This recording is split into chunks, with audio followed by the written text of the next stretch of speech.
President Trump's first term was defined by tax cuts, deregulation, and a bold stance on trade, which had significant effects on capital-intensive sectors. For example, the 2017 Tax Cuts and Jobs Act notably reduced corporate tax rates and allowed businesses to expense capital investments, creating a more favorable environment for middle-market companies looking to expand. Hi everyone, this is Chris at Dimple Developments, and I'm back with an analysis of two high-yielding, high-quality securities that I think all dividend investors should have on their watch list. Disclaimer. Before we dive into the analysis, please remember that I am not a financial advisor and am not aware of your personal financial circumstances. Nothing in this video should be construed as a recommendation to buy or sell a security and is for entertainment and educational purposes only. Further, as at the time of recording, I own both of the securities discussed in this video.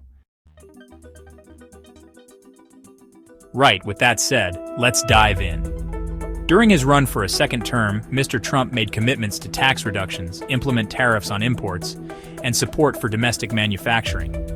Lower tax rates will improve liquidity, making it easier for companies to invest in growth, whether through equipment acquisitions, facility expansions, or strategic hires. Moreover, the administration's commitment to deregulate industries will reduce compliance costs for asset-heavy industries like construction, energy, and manufacturing, freeing up additional capital for long-term investments. These factors are poised to create a strong backdrop for middle-market firms seeking financing solutions to fuel expansion, taking advantage of the tariffs to replace domestic demand with their product. Now let's explore two picks that are well-positioned to supply steady income from a more financially resilient middle-market landscape, with businesses poised for growth and increased economic activity. Pick number 1, SLR Investment Corp, ticker symbol SLRC. Formed in 2007, SLRC is a BDC that supports middle-market companies primarily through investments in the form of senior secured loans and financing leases.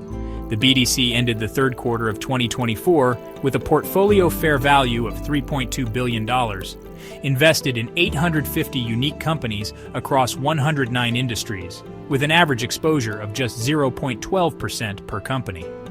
Equipment financing, cash flow loans, and asset-based loans represent the largest portions of SLRC's business, and the BDC's portfolio-weighted average yield at the end of the third quarter was 11.8%. SLRC has reported 5 consecutive quarters of net investment income exceeding the dividend payments, and the BDC's third quarter net investment income of 45 cents per share adequately covers its 41 cents per share quarterly dividend. At current prices, SLRC has a dividend yield of 9.8%. We expect capital expenditure-heavy businesses that are equipment and asset dependent to benefit from the new administration's legislative and executive actions, in turn resulting in tailwinds for SLRC in the form of strong loan originations and higher portfolio accrual levels. Pick number 2, VanEck BDC Income ETF, ticker symbol BIZD. BIZD is an ETF that invests in BDCs.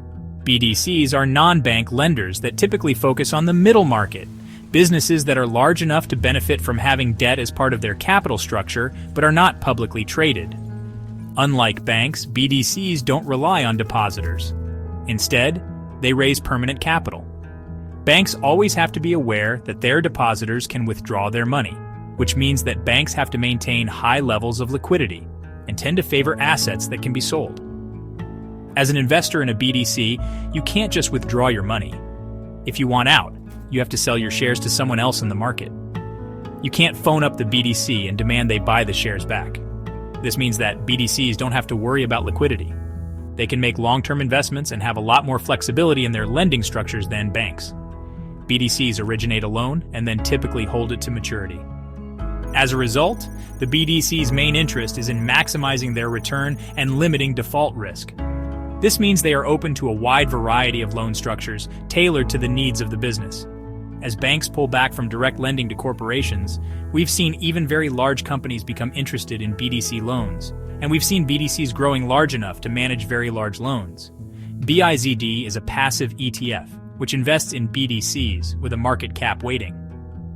This means that it has higher allocations for the largest BDCs. BDCs have been very strong over the past few years, thanks to rising interest rates driving their earnings higher. This will fade as interest rates decline, which has led to some avoiding the sector. However, it is worth noting that BDCs were trading at their highest prices in 2021 when interest rates were at 0%. In a low interest rate environment, BDC earnings are lower, but their valuations tend to be higher because investors search for reliable yields.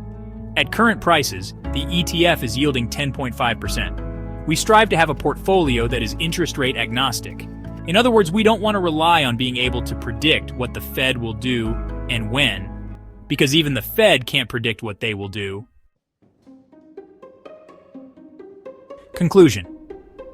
With a policy framework focused on tax relief, deregulation, and domestic industry support, President Trump's agenda sets the stage for a business environment rich in opportunity.